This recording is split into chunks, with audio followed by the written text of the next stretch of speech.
नमस्कार विद्यार्थियों, ज्ञान पल्लव एजुकेशन के मंच पर आप सभी का हार्दिक स्वागत।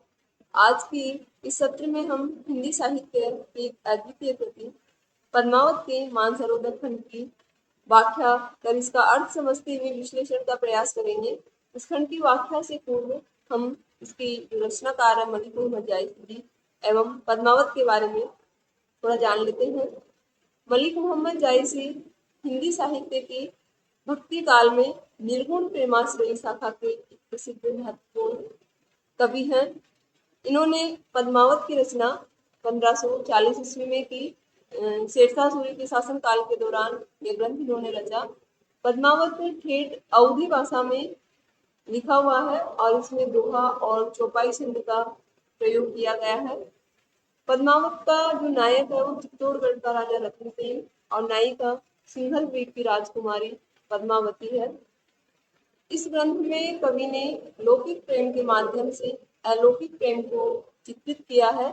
पद्मावत के जो विभिन्न पात्र हैं वो विभिन्न दार्शनिक तत्वों का प्रतीक है, अतः इसे एक रूपक काव्य भी माना जाता है। पद्मावत में कुल 57 खंड है, इसमें से मानसरोवर खंड चौथा खंड है जिसकी आज हम व्याख्या करेंगे। मानसरोवर खंड, इस खंड में जब पद्मावती अपनी सखियों को साथ लेकर के मानसरोवर पर स्नान करने जा रही है तो इस दृश्य का बड़ा ही सुंदर अंकन कवि ने किया है। कवि वर्णन करते हुए कह रहा है कि एक दिवस पुण्योतिथि आई, मान सरोदर चली नहाई। कि एक दिन पुण्य यानी पूर्णिमा की तिथि आई, तिथि थी कि पूर्णिमा का दिन था। उस दिन मानसरोवर का नाम है चली नहाई, कि मानसरोवर पर स्नान करने के लिए पद्मावती गई। पद्मावती सब सखी बुलाई, पद्मावती ने वहां सरोवर पर स्नान करने के लिए अपनी सारी सखियों को अपने साथ बुलाया, उन्हें साथ लेकर के वो वहां पर जा रही है। तो दृश्य कितना सुंदर है कि ऐसा लग रहा है जनु फुलवारी सबई चली आई। जब सखिया पद्मावती के पीछे पीछे उसके साथ जा रही है तो ऐसा लग रहा है कि फुलवारी फूलों की वाटिका ही उसके साथ चली जा रही है।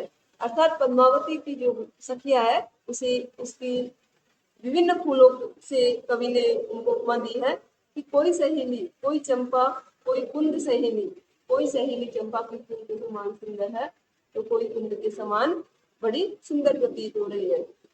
कोई सुकेत, कोई केतकी के समान बड़ी सुंदर है, कोई करना के फूलों के समान है।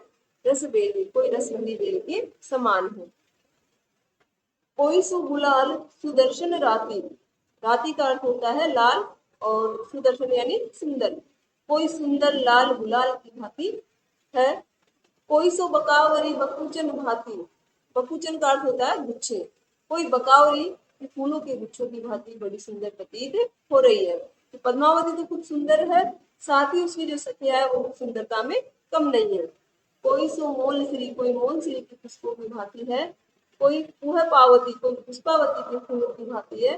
कोई जाही जूही से उनकी, कोई जूही के फूलों के समान बड़ी सुंदर लग रही है। कोई सोन जरद, कोई सोन जरद की भांति है तो कोई केसर की भांति सुंदर प्रतीत हो रही है। कोई श्रृंगार हार नागेश्वर, कोई हर श्रृंगार के पुष्पों की भांति बड़ी सुंदर है तो कोई नागेश्वर की बेल के समान। कोई पूजा, पूजा होता है जंगली सफेद गुलाब का फूल, तो कोई जंगली सफेद गुलाब के फूल की भांति है तो कोई सदवर्ग अर्थात हजारे के फूलों के समान है, कोई चमेली के पुष्पों की भांति। कोई कदम के फूल के समान है सुरस रसवेली, तो कोई रसवनी बेल के समान बड़ी सुंदर है। अर्थात परिगणन शैली का प्रयोग करते हुए कवि ने पद्मावती की सखिया है उनकी सुंदरता का वर्णन किया है। और जब सारी सखिया पद्मावती के साथ पीछे पीछे जा रही है तो दृश्य कितना सुंदर है कि चली सबई मालती संग फूल कवल कुमोद, बेधी रही गन गंधर्व बास परम आमोद। कि जब वो सारी सखिया पद्मावती के पीछे चल रही है तो ऐसा लग रहा है कि मानो मालती संग, या पद्मावती को मालती माना है कि पद्मावती रूपी मालती के साथ साथ वो पीछे जा रही सखिया ऐसी लग रही है कि फूल कवल कोमल, कि मानो फूल भी खुद कमल के साथ चल रही हो। और उनकी सुंदरता को देखकर सामान्य जन तो क्या गण गंधर्व, गण और गंधर्व भी उनकी बास, उनकी खुशबू से परम आमोद, परम आनंदित होते हुए बेधी रहे, बिंद रहे, अर्थात वो भी उन पर आसक्त हो रहे हैं। काव्य का सौंदर्य की बात करें तो इस छंद में ठेठ अवधि भाषा का प्रयोग है। दोहा और चौपाई जो छंद है उसका प्रयोग कवि ने किया है। श्रृंगार रस का इसमें प्रयोग है। जनु फुलवारी, जनु शब्द के कारण इसमें उत्प्रेक्ष्य अलंकार है। इसके साथ ही वर्णों की आवृत्ति के कारण यहाँ अनुप्रास अलंकार भी है और उपमा अलंकार का भी इसमें प्रयोग हुआ है। अगला छंद है खेलत मान सरोवर गई, जाई पाल पर ठाडी भई। इस छंद में कवि ने जब पद्मावती अपनी सखियों को साथ लेकर मानसरोवर पर स्नान करने वहां पर गई तो उस दृश्य का अंकन करते हुए अपनी रहस्यवादी भावना को भी उजागर किया है। तो इसका एक साधारण अर्थ समझने के बाद इसका जो रहस्यवादी अर्थ है वो भी हम समझने का प्रयास करेंगे कि जो सारी सखियां है खेलते हुए खेलते कूदते हुए मानसरोवर पर गई और पाल पर ठाड़ी हुई यानी खड़ी हो गई। उस सरोवर की पाल पर जाकर वो खड़ी हो गई। देखी सरोवर हंसे कुलेली, सरोवर को देखकर देखते हुए हंसते हुए कुलेली यानी क्रीड़ाएं को करने लगी और क्रीड़ाएं करती हुई आपस में बड़ी आपस में हंस रही है। और पद्मावती सो कही सहेली, सहेली आओ पद्मावती से क्या कर रही है, उनकी आपस में जो वार्तालाप है उसी का वर्णन करते हुए कवि कह रहा है कि एक सखी पद्मावती से कहती है कि ए रानी मन देख विचारी, हे रानी अपने मन में विचार कर लो, अर्थात अपने मन में इस बात को अच्छी तरह से बिठा लो। यही नेहर रहना दिन चारी, किस नेहर में हमको 4 दिन रहना है। जो लगी अहे पिता कर राजू, खेली लेहू जो खेलऊ आजू। किस पिता कर राजू, किस पिता के राज में, जो लगी अहे कि पिता के राज में जो कुछ करना हो तुम कर लो, खेल ले जो खेलो आज, जो कुछ खेल खेलने तुम्हें वो आज खेलो, फिर ये मौका हमारे पास वापस नहीं आएगा। उन्हें सासुर हम गौनब काली, कि फिर उन्हें यानी फिर हमें सासुर यानी ससुराल को गौनब गमन करना पड़ेगा, काली यानी कल को अर्थात भविष्य में, कि भविष्य में या कुछ दिनों के पश्चात हमें फिर ससुराल को जाना पड़ेगा और यहाँ आकर जो खेलने का मौका हमें मिल रहा है ये मौका हमें फिर से नहीं मिलेगा। फिर क्या होगा, कित हम, हाँ तो हम रह जाएगी कित ये सरबत पाली और काए सरबत की पाल, अर्थात इस सरबत की पाल पर हम फिर से नहीं आ पाएंगे।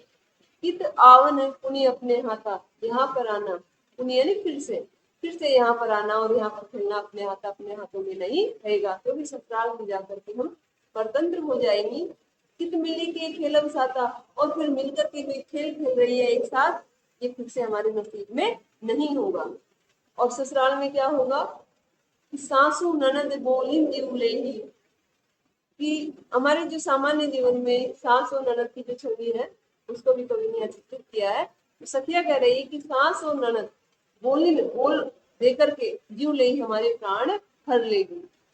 दारुण ससुर न निसरे ही देही, और जो दारुण यानी कठोर ससुर है वो न निसरे निकलने नहीं देगा, देही यानी देह से, अर्थात वह ससुराल में हमें ससुर है वो घर से बाहर नहीं निकलने देगा। और जब हम घर के अंदर ही रह जाएंगी, परतंत्र पूरी तरह हो जाएगी, तो इस तरह के जो खेल हम खेल रही है, जिस तरह का आनंद हम यहाँ पे ले पा रही है वो आनंद किसी हमारे नसीब में नहीं होगा। तो जितना आनंद हमें लेना है उतना हमें ले लेना चाहिए।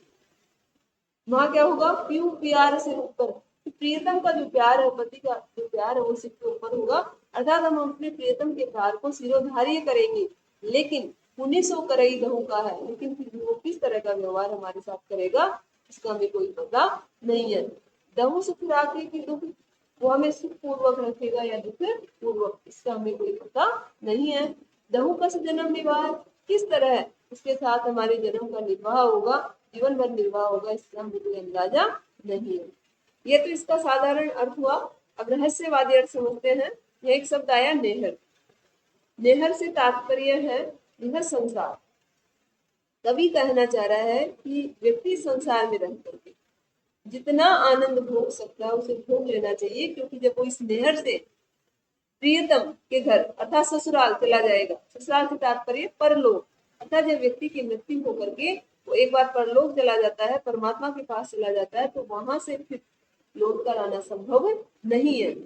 और वहां व्यक्ति के कर्मों का हिसाब होता है, हमने जो अच्छे बुरे कर्म किए हैं उनके हिसाब से वहां पर हमें फल भी मिलता है। अगला जो छंद है वो इस प्रकार है, मिलई रहस्य सब चढ़ई हिंडोरी। वो सारी सखियां मिलकर हिंडोरे पर चढ़कर झूले पर चढ़कर झूलने लगी। झूली ले सुख बारी भोरी, भोरी यानी भोली, जिस भोली सहेलिया जो पद्मावती की जो भोली सहेलिया वो बारी बारी से उस झूले पर झूला झूलते हुए बड़ा सुख अनुभव कर रही है। और क्या कह रही है कि झूली ले हूँ नेहर तब जब ताई, जब तक हम अपने इस नेहर में हैं तब तक हम इस झूले पर झूल लेते हैं। अर्थात जब तक हम इस संसार में हैं इन सुखों का भोग हमें जितना करना है उतना हमें कर लेना चाहिए, फिर नहीं झूलन दे ही साई। फिर जब हम ससुराल में चली जाएंगी तो वहां पर जो हमारा साई है, जो हमारा प्रियतम है, वो हमें झूला झूलने नहीं देगा। अर्थात जब व्यक्ति मृत्यु के बाद परलोक में चला जाएगा तो वहां से लौटकर इस संसार में फिर से आनंद प्राप्त करने के लिए नहीं आ पाएगा। उन्हीं सासुर ले राखी ही तहा, जो ससुर है वो ले जा करके राखी यानी रख देगा, यानी वहां उस ससुराल में जो ससुर है वो ससुराल में ले जा करके हमें रख देगा। और नेहर चाह न पाऊ कहा, और चाह कर भी हम जहां, और नेहर यानी हमारे इस पीहर में, कि हम वहां से चाह कर भी हमारे नेहर में अपने पीहर में नहीं आ पाएंगे। ये तो वह साधारण और रहस्यवादी अर्थ है कि एक बार हमारी मृत्यु हो गई तो हम कितना ही कोशिश कर ले किसी लोग इस संसार में नहीं आ पाएंगे। कित यह दुख कहाँ यह छां, हम यहाँ पर जो धूप और छाया का अनुभव कर रहे हैं वो ससुराल में नहीं कर पाएंगे, क्योंकि ससुराल में जब हम परतंत्र हो जाएंगे बाहर निकल ही नहीं पाएंगे तो हम धूप और छां कहाँ पर देखेंगे। रह सखी बिनु मंदिर महा, और हे सहेलियों मंदिर महा, कि वहां मंदिर यानी महल, महा यानी भीतर, वहां महलों के भीतर सखी बिना सखियों के रह यानी रहना पड़ेगा। वहां पर जो सखिया है वो भी हमारे साथ नहीं रहेगी। अर्थात उस व्यक्ति की जब मृत्यु होती है तो उसे अकेले ही वहां पर जाना पड़ता है, मृत्यु लोक में जाना पड़ता है, उसके साथ साथ कोई नहीं जाता। गुण पूछे ओ लाही दुख, ससुराल में हमारे साथ कैसा व्यवहार होगा कि गुण पूछे, हमारे गुण तो पूछे जाएंगे, और लाही दुख, हमारे ऊपर दुख यानी दोष लांछन लगाए जाएंगे। कौन उत्तर पाऊं तह मुख, और तब कौन सा उत्तर पाऊं, उत्तर देकर जवाब देकर, मुख यानी मुक्ति मिलेगी, कौन सा जवाब देकर हम मुक्त हो पाएंगे। साधारण अर्थ यह है और रहस्यवादी अर्थ है कि जब हम मृत्यु लोक में अर्थात उस परमात्मा के पास चले जाएंगे तो हमारे गुणों का हिसाब तो होगा, हमारे सत्कर्मों का हिसाब तो होगा, साथ साथ हमारे जो दोष हमारे जो बुरे कर्म है उनका हिसाब भी वहां पर होगा। तो हमारे पास कौन सा जवाब होगा जिसको देखकर हम मोक्ष की प्राप्ति कर पाएंगे। अर्थात हमें संसार में रहते हुए अच्छे कर्म भी कर लेने चाहिए ताकि हमें बाद में मोक्ष मिल सके। सास ननद के बहुत से तोड़े, ससुराल में क्या करेगी कि सास और ननद वो हमें देख करके बोहा सिकोरेगी। अर्थात परलोक में हमारे बुरे कर्मों को देख करके, हमें देखकर वहां बोहा सिकोड़ी जाएगी, अर्थात हमारी वहां उपेक्षा की जाएगी। रह सकोची धो कर जोरे, और हमें ससुराल में कैसे रहना पड़ेगा, कर जोरे हाथ जोड़कर, दो यानी दोनों, और हमें दोनों हाथ जोड़कर बड़े संकोच के साथ ससुराल में रहना पड़ेगा। कित यह ऐसी जो आउट करना ससुरई अंत जन्म दुख भरना, और यहाँ आउट करना आकर के यहाँ रहना फिर से हमारे लिए संभव नहीं हो पाएगा, और अंत काल तक जन्म दुख भरना, ससुराल में जन्म भर हमें दुख भोगना पड़ेगा। कितने हर पुनियाओं की फिर से आकर के इस नहर में आना हमारे लिए फिर से संभव नहीं हो पाएगा। कित ससुरे या खेल, और ससुराल में जो ये इस तरह के हम खेल खेल रही है वो खेल हम वहां पर नहीं खेल पाएंगी। आप कह हो, हम आप आपकी, अर्थात हम सब अकेली पड़ जाएंगे, सब अपने अपने ससुराल चली जाएंगी। परम पंखी जैसे देव, और हम वहां पर किस तरह पड़ी रहेंगी, पंख यानी पक्षी की बात है, जिस प्रकार से एक पक्षी जैसे देव, जिस प्रकार पक्षी पिंजरे में अकेला पड़ा रहता है उस प्रकार हम भी वहां पिंजरे में अकेली, ससुराल रूपी पिंजरे में अकेली पड़ी रही होंगी। अगला छंद है, सरवर तीर पद्मनी आई, खोपा झोरी केस मुटु मुकलाई, ससे मुख अंग मले गिरी बासा, नागिन झापे युग चहु पासा। इसमें कवि ने पद्मावती का जो अनिंद्य सौंदर्य है उसका बड़ा सुंदर चित्रण किया है। पद्मावती नायिका के साथ साथ एक जो परमात्मा है उसका भी प्रतीक है। अतः पद्मावती को ब्रह्म स्वरूपिणी के रूप में चित्रित कर उसके सौंदर्य को इतना व्यापक बताया है कि कोई भी उसके सौंदर्य के प्रभाव से छूटा नहीं रह गया। तो जब पद्मावती सरोवर के तीर यानी तट पर आई पद्मावती जब वो सरोवर के तट पर स्नान करने आई तो उसने क्या किया, सबसे पहले खोपा झोरी, उसने अपने खोपा यानी जूड़े को, झोरी यानी खोला, और केस यानी बालों को मुगलाई यानी फैला लिया। पद्मावती ने अपना जूड़ा खोलकर अपने बालों को चारों तरफ फैला लिया, और बाल चारों तरफ फैलाने के बाद पद्मावती है वो कैसी लग रही है, सस्य मुख, उसका जो मुख था वो यानी चंद्रमा की मुक्ति लग रहा है। अंग मलय गिरिवास, और उसका जो शरीर है वो मलय पर्वत की भांति सुशोभित हो रहा है, जो सुगंध है वो आ रही है। और जो उसके चारों तरफ फैले हुए बाल वो ऐसे लग रहे हैं कि नागिन झांपी यानी ढक लिया है चहु पासा चारों तरफ से, कि मानो नागिन ने उस मलयगिरी से आने वाली खुशबू से प्रभावित होकर के या उस खुशबू को सूंघ करके नागिन ने चारों तरफ से पद्मावती को ढक लिया है, अर्थात उसके चारों तरफ जो बाल है वो नागिन की भांति प्रतीत हो रहे हैं। और ऐसा प्रतीत हो रहा है कि ओने ही घटा, चारों तरफ घटाई उमड़ आई है, परी जग वहां, और इस जग यानी संसार में छाया यानी छाया हो गई है। जब बादल छाते हैं तो छाया हो जाती है, उसी प्रकार से ऐसा लग रहा है कि घटा उमड़ने के कारण पूरे संसार में छाया हो गई है। और एक विपरीत स्थिति यहाँ है कि शशि के शरण लीन जनु राहा, सामान्य स्थिति में जो राहु है वो चंद्रमा को ग्रसित करता है, लेकिन आज ऐसा लग रहा है कि शशि की शरण में लीन जनु राहा, मानो खुद राहु चंद्रमा की शरण में आ गया है। छपी के दिन ही भानु की दशा, भानु यानी सूर्य, दिन यानी दिन में, छपी गए छिप गए हैं के दशा, इस दशा को देखकर अर्थात पद्मावती के इस तरह के सौंदर्य को देखकर सूर्य खुद लज्जित होकर दिन में ही छिप गया है। और जब सूर्य दिन में ही छिप गया तो क्या हो गई, रात हो गई, और ले निसी नखत चांद पर गसा, और जो चांद है वो नखत यानी नक्षत्रों को लेकर, तारों को लेकर रात्रि में प्रकट हो गया है। अर्थात तात्पर्य यह है कि पद्मावती जब अपनी सखियों के साथ वहां स्नान कर रही है तो ऐसा लग रहा है कि पद्मावती को चांद माना है और सखियों को तारा, कि पद्मावती अपनी सखियों के साथ इस तरह से प्रतीत हो रही है कि मानो चंद्रमा तारों के साथ जिस तरह से प्रतीत होता है।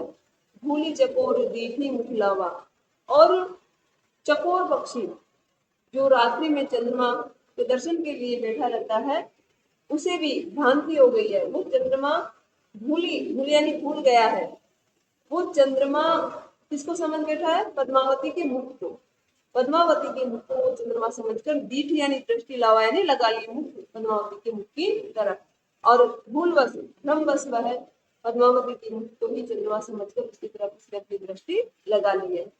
मेघ घटा मह चंद दिखावा, और बादलों की घटाओं के बीच उसे वह चंद्रमा के समान दिखाई दे रहा है। तो पद्मावती के चारों तरफ बिखरे हुए बाल है वो तो क्या है, बादलों की घटाओं के समान, और उसके बीच में जो चंद्रमावती का वो पद्मावती का जो चेहरा है वो चंद्रमा की भांति सुंदर दिखाई दे रहा है। तो इसलिए चकोर पक्षी को उसमें चंद्रमा की भ्रांति हो गई है, इस कारण इस पंक्ति में भ्रांतिमान अलंकार भी है। दमन दसन दामिनी, पद्मावती के जो दांत है वो दामिनी यानी बिजली की भांति सफेद अर्थात उज्ज्वल है, चमकदार, कोकिल भांति, कोयल की भांति उसकी भाषा बड़ी मधुर है। भोए धनुक गगन लई राखी, और उसकी जो भोए है वो इतनी सुंदर है, ऐसा प्रतीत होता है कि गगन आसमान से धनुक यानी इंद्रधनुष को लेकर के उसकी भूमि को बनाया गया है। नैन खंजन दुनु केली करेगी, और पद्मावती की जो नेत्र है वो तो इतने सुंदर है, खंजन खंजन पक्षी की भांति केली यानी क्रीड़ा कर रहे हैं, यानी दोनों, उसके जो दोनों नेत्र है वो खंजन पक्षी की भांति क्रीड़ा करते हुए प्रतीत हो रहे हैं।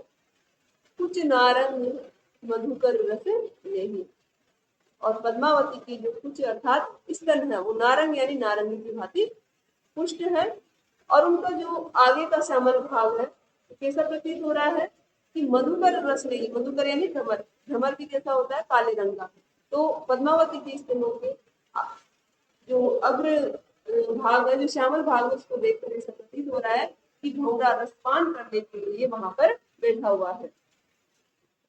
और इस तरह पद्मावती की जो सौंदर्य है उसको देखकर जो सरोवर है वह भी उस पर रीझ गया है। सरोवर रूप विमोहा, सरोवर है वो पद्मावती के रूप सौंदर्य को देखकर उस पर मोहित हो गया। ये हिलोरे ही ले, और उसका हृदय हिलोरे लेने लगे, उसके हृदय में हिलोरे उठने लग गई। पाँव छुए मधु पावई एही मिस लहरई दे, और सरोवर चाहता है कि मुझे भी ये सौभाग्य मिले कि मैं पद्मावती के पैरों को छू सकूं। पाँव छुए मधु, पाँव छूने के बहाने लहरई दे, वह अपनी लहरों को आगे बढ़ा रहा है ताकि वह पद्मावती के पैरों को छू सके। अर्थात ब्रह्म स्वरूपिणी के रूप में पद्मावती का जो सौंदर्य है वो इतना व्यापक है कि कोई भी उससे अछूता नहीं रह गया है, सब जगह उसका प्रभाव व्याप्त हो गया है। अगले सत्र में हम आगे की जो छंद है उनकी व्याख्या करेंगे। आज के लिए इतना ही।